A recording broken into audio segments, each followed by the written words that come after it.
Book 1 of the Savage Empire series, Savage Peasant, Building a Harem for Dummies.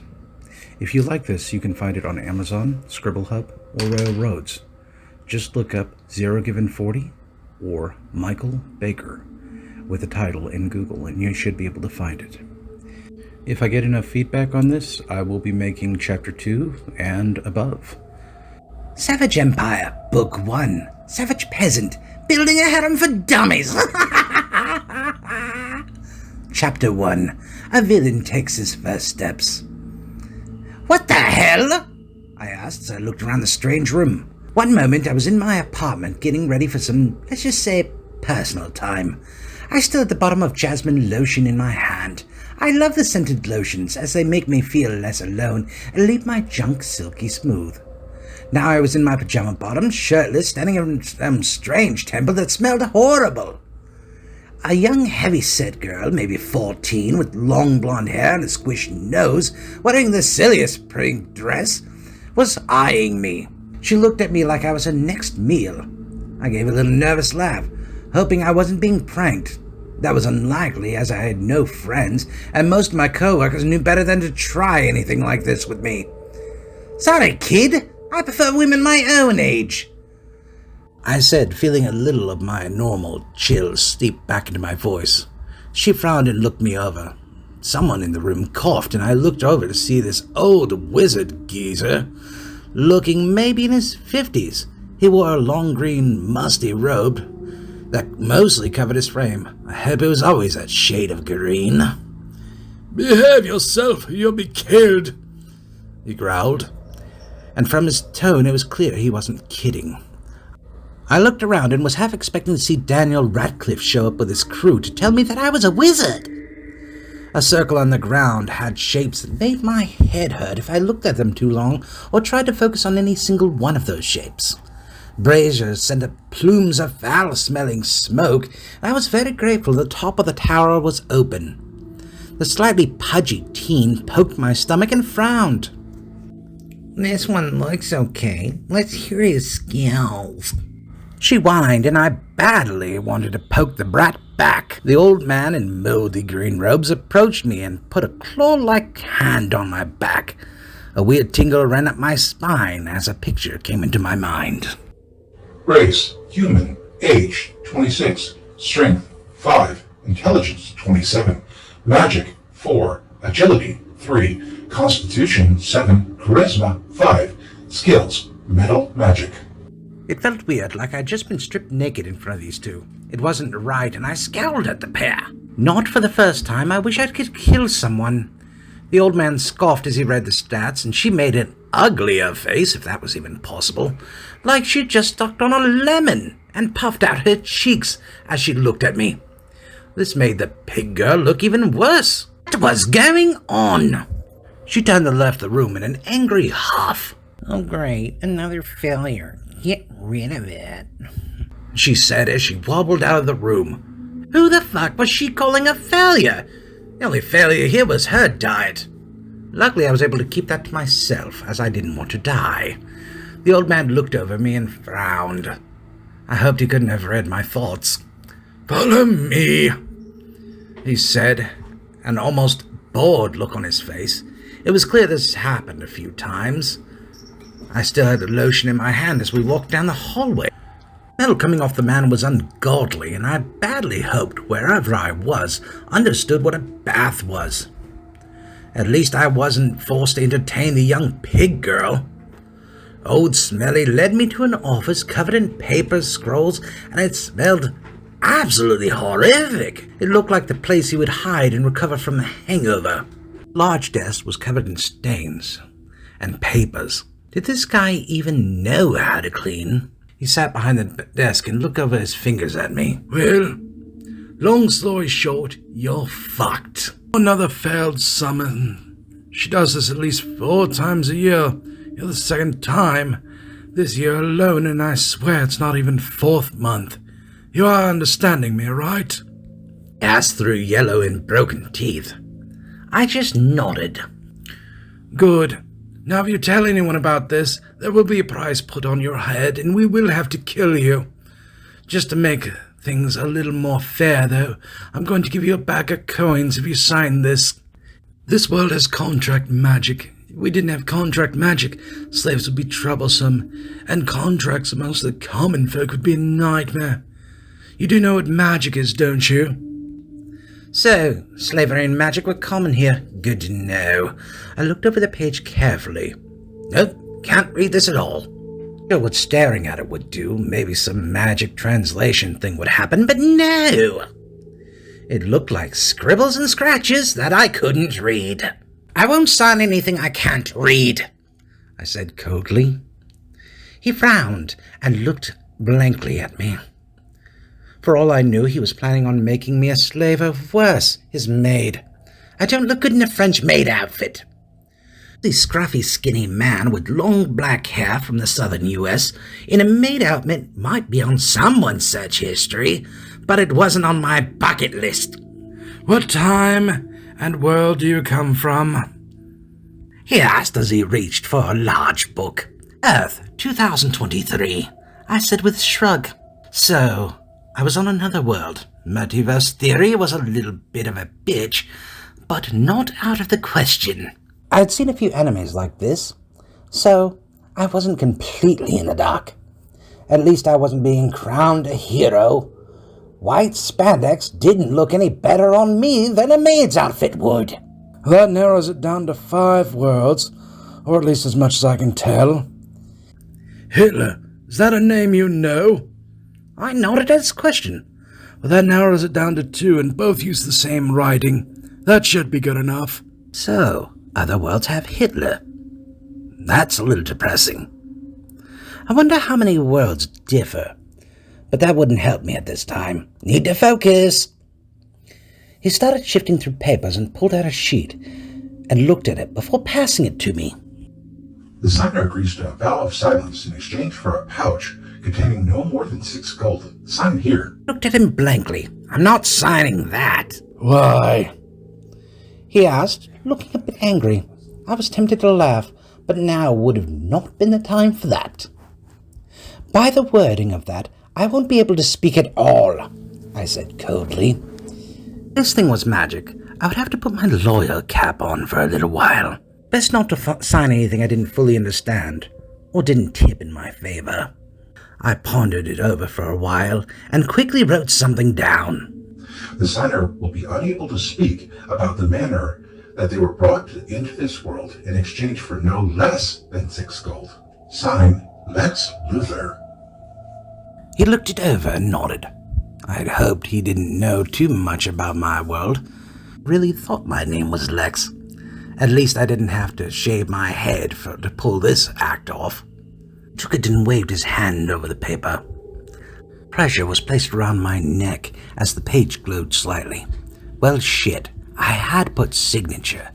So even if I had put an X on the spot, it still would have worked me. Fuck me. I would have to be more careful if I was going to make it in this world. He smiled and pushed a leather bag to me. Here's your 6 gold, now get lost. I suggest you seek out Gerald Hiltum. He's an old friend of mine, and he'll be able to put you in your place. I see where this was going. Fuck this right in the ass. Like hell I would ever deal with whoever that was. How do I get home? I asked, already knowing the answer. No one ever comes back from being sent to another world in all the stories I knew of. He gave me an evil laugh, and once more I felt like I wanted to kill him. Not going to happen. It would take no less than 60 large mithril coins and the price of a small country. Face it, you're stuck here. Get used to it. He pulled out a foul-smelling bag and pushed it over to me. I'll even throw in a bag of clothes so you can fit in. I feel partly responsible for why you're here, after all, he said dismissively. Right. That, or he didn't want to make it too obvious that I had just been brought here by his magic. Old Stinky really pissed me off. I took the bag and was escorted to an empty room before being ordered to wait until I was fetched, like I'm a common dog. A guard in shiny silver armor knocked on the door and looked down at me disappointedly. I stretched in the dirty linen shirt and uncomfortable, itchy pants. Come with me, Said an almost bored sigh as he took me through passageways until we came out into a brightly lit world. Fucking hell, I needed sunglasses before you shoved me out into daylight like this. It would work after all. I barely saw the sun in a good week back home. I hated the orb high in the sky, and the guard looked at me sadly, smiled at him. Come on, little cow, let me milk you for information. Knowledge is the key, and right now I needed keys if I was going to live. How much is a loaf of bread worth? I asked, trying to sound like I was asking about the weather. He looked at me puzzled. 3 copper. He replied, as I smiled and tried not to make it look evil. Now how many coppers are in a gold? I asked, as the evil tilted my face. You're gonna buy that old goat right in his ass. He smiled and put his spear inside, clearly catching on. Follow me. We'll have a drink. I'll tell you anything you want to know. Been a while since we had a smarter one, he said with a chuckle as he took me through town. I stopped when I felt the ground shake beneath my feet. An earthquake? No, too regular for that. Almost like footsteps. Fuck me! If this world had a T-Rex walking around the streets, I was screwed. He looked back and slapped his forehead. You don't have knights in your world. You're gonna shit stones when you see this, he exclaimed as he grabbed my arm and pulled me through the alley. Pulled me through a street that seemed a bit too large, like a 4-lane highway. The shaking was matched by a street light that rumbled, showing me how rhythmic it was. Beamed as I saw something far too large move across my view and through the path. I looked after it, seeing a knight in armor walk down the road. To say this was a knight was to call an elephant a dog. I felt a smile lit my face as I looked after it. Shape was the same, but 30 feet tall, humanoid that shook the land with every step. It was huge and made my inner child sing with want. I inwardly started humming the Pacific Rim theme song as I licked my chops. It was a fucking mech. I had a huge childish grin on my face as I started to drool. I loved Gundam and Zoids, the kids and the shows.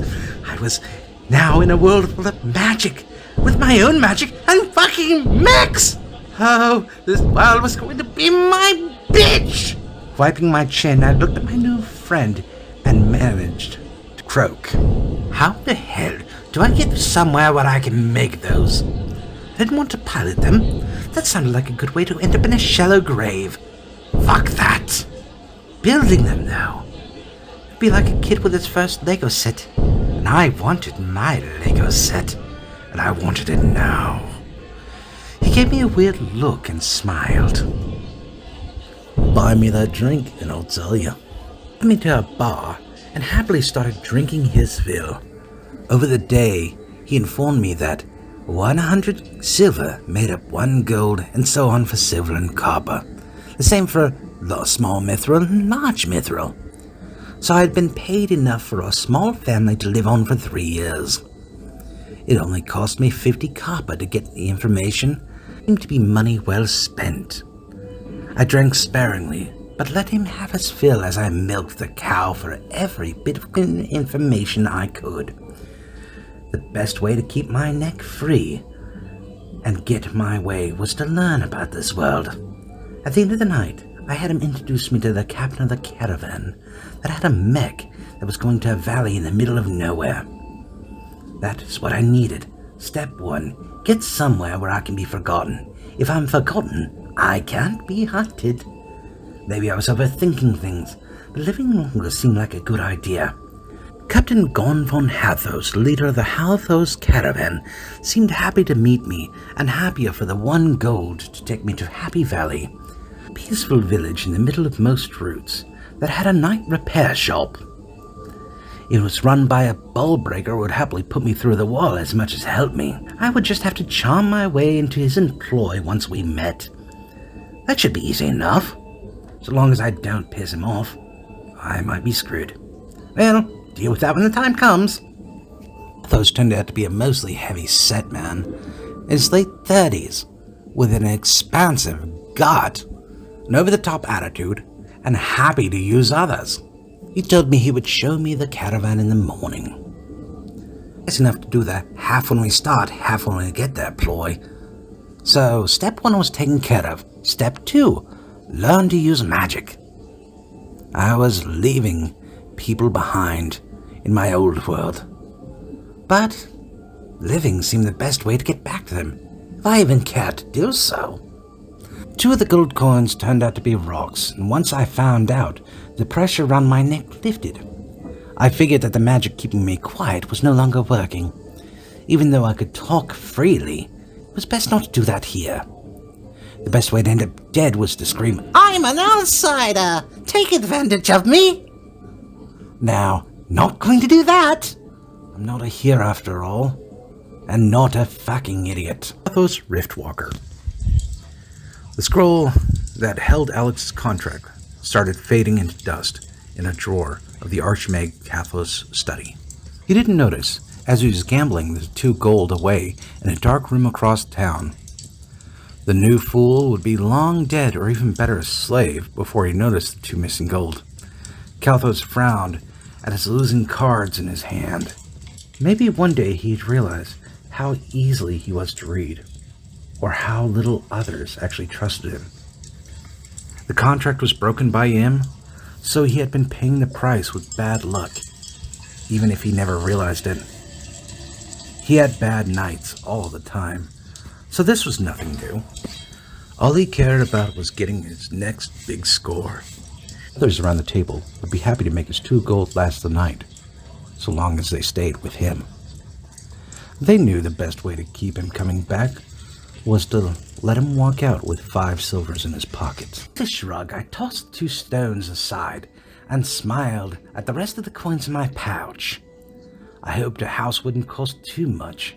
Every evil empire has to start from somewhere. We would be leaving in the morning, so I went to my room at the inn. One cannot break this world without a good night's sleep. I let that sink in. I would never see my family again, never see my apartment. Why was I summoned here only to be kicked out? Why not just outright kill them whenever they failed to meet whatever standard you wanted? There had to be some reason. What was she looking for? I pushed the table next to the window, blocking it, and the chair under the doorknob to prevent anyone from slitting my throat in the middle of the night. It's not to be caught off guard, even if I knew I was useless in a fight. I sat on the straw bed and frowned. I missed my memory foam mattress and my 6 pillows. I missed my phone. Why couldn't I have one here when I was summoned, like some of the anime? I would miss my parents, my siblings, and fast food. The only real upside is I didn't leave any pets behind. Well, maybe a digital cat on my phone would die, but that was a death I could handle. I blew out the candle and lay down in the now dark room. No nightlight, no ASMR on my phone, no neighbors stomping around over my head. Goodbye, Earth.